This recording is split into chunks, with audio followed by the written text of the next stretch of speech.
Em nome do Pai, do Filho e do Espírito Santo. Amém. A paz de Jesus, o amor de Maria, amados irmãos, venho falar um pouco sobre o capítulo 11 dos Atos dos Apóstolos e capítulo 12. No capítulo 11, ele começa nos relatando o retorno de Pedro a Jerusalém. E lá já havia chegado a notícia, antes mesmo de Pedro chegar, que ele havia estado em casa dos gentios. E quando ele ali chegou, os circuncidados, que ficavam como que fiscalizando para ver se a santidade estava sendo cumprida, confronta Pedro, perguntando se isso de fato aconteceu. Pedro, ele diz: sim, estive sim com os gentios, estive na casa deles e os ouvi contar que um anjo os apareceu e que disse que um homem chamado Pedro ia vir até eles.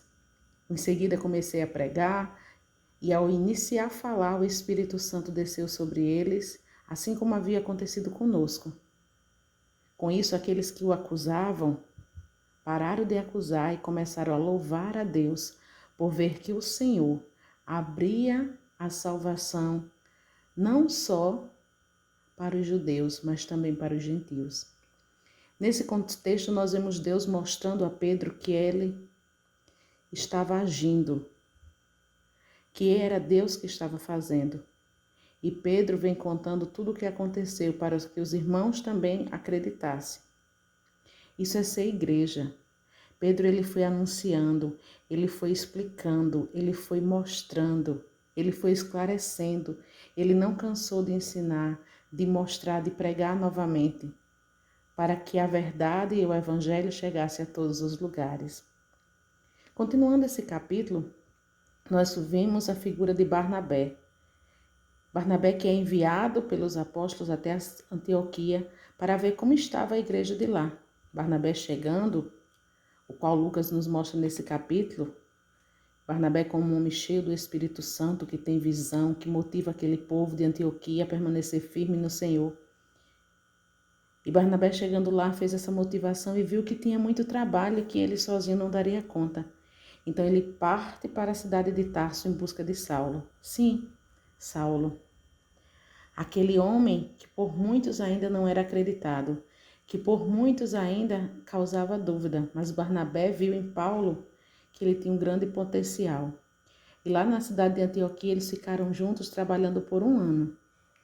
E lá, pela primeira vez, o povo de Deus foi chamado de cristãos. Esse capítulo, ele termina com a figura de Ágabo, que, inspirado pelo Espírito Santo, anuncia que estava para acontecer uma grande fome por toda aquela terra. Ali os corações se abrem e, de forma generosa, eles arrecadam bens e encaminham por Saulo e Barnabé para as demais cidades. Um povo recém-convertido se abre para ajudar. O povo de Deus que se torna generoso e não faz distinção do que é deles ou do que é do Senhor. Começando o capítulo 12, nós vemos Herodes mandando matar Tiago, irmão de João, e vendo que isso agradava ao povo de Deus, o povo dos judeus, ele aproveita para também mandar prender o grande líder da igreja, Pedro.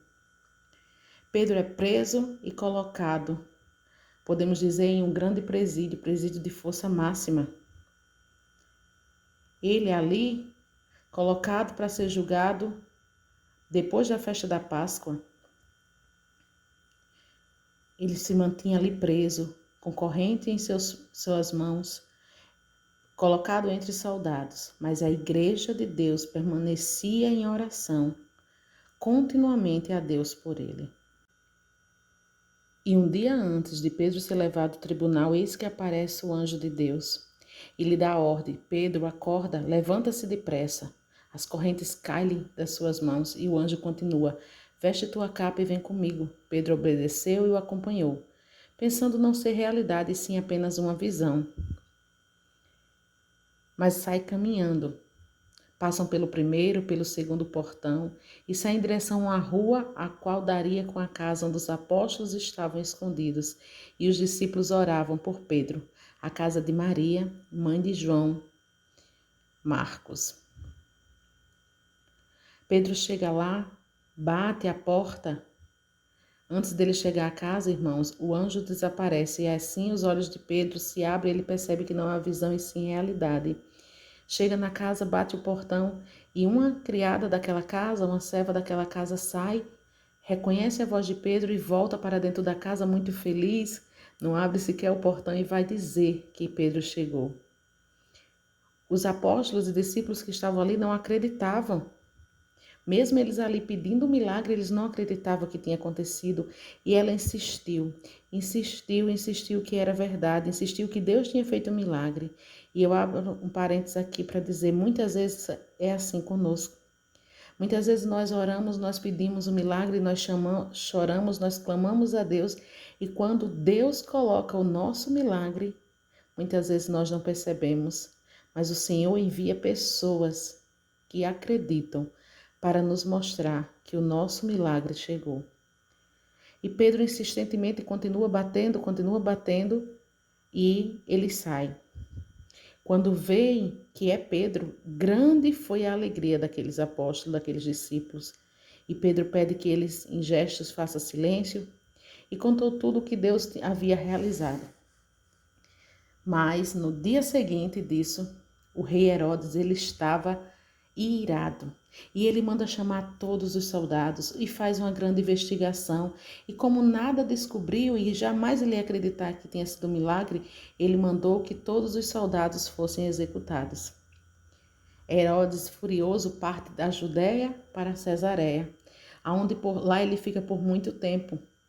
Lá ele tinha também uma rixa com o povo de Tiro e de Sidônia. E ele querendo matar a todos, querendo vingar-se desse povo, mas ao povo, ao contrário, queria paz. E o povo começa a pedir uma reunião com ele por essa paz. Aí, o capítulo nos mostra que Herodes senta-se no dia marcado em seu trono com trajes reais e começa a proferir um belo discurso a fim de impressionar a todos. E aquele povo, não sei se para bajular ou porque Herodes falou coisas que o agradou, começa a dizer em alta voz: isso não é apenas um rei, a sua voz é de um Deus, não de um homem. E Herodes, ouvindo aquilo, ele não corrigiu o povo, porque só um é Deus e ele não corrigiu. Por ele não ter corrigido, o anjo do Senhor apareceu e relata a Bíblia que esse anjo foi até Herodes e o feriu, e ele foi comido por vermes. Irmãos, antes de finalizar, eu chamo a atenção aqui. Para entendermos o que esse capítulo vem finalizando, tudo para a glória de Deus. Eu posso pedir um milagre, Deus executa, eu preciso ver. Muitas vezes o Senhor me manda servos falar, servos anunciar. Muitas vezes nós somos os enviados de Deus para anunciar o seu milagre. Muitas vezes nós temos um anjo dizendo: levanta-se, veste a tua túnica, vamos depressa, e nós não acreditamos. E quando acreditamos, muitas vezes não damos a Deus a glória merecida. Então eu termino aqui chamando a atenção, que possamos ser mais sensíveis à voz de Deus, ao agir de Deus, ao mover de Deus nas nossas vidas, e que acima de tudo possamos render nosso louvor, nossa gratidão a Deus, o único Senhor das nossas vidas, o único Rei dos Reis, Senhor dos Senhores. Que Deus seja louvado e glorificado para todo sempre. Só a Deus honra, louvor e gratidão. E esse capítulo finaliza com Barnabé e Saulo voltando para Jerusalém e trazendo consigo João Marcos, filho de Maria, lá daquela casa onde os apóstolos e os discípulos oravam pela libertação de Pedro. Deus nos abençoe.